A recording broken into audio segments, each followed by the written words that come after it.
मोहनपुर गया जिला में आके करे नली लागे।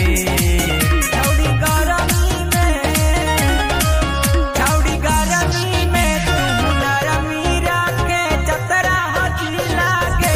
गे छौड़ी गरमी में तू नरमी राखे चतरा हजी लागे।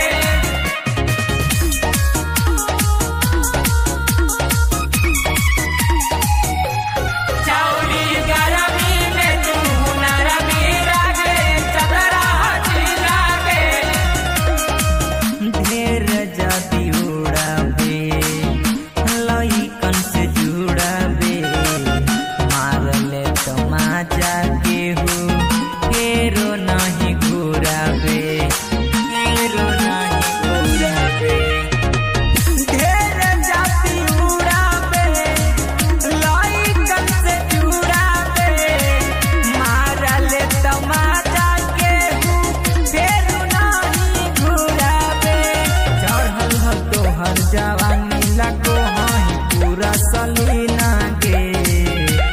चढ़ल हो तोहर जवानी लगो हई पूरा सलीना गे। छौड़ी गरमी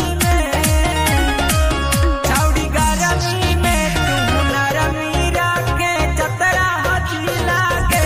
गे छौड़ी गरमी में तू नरमी राखे चतरा हजी लागे।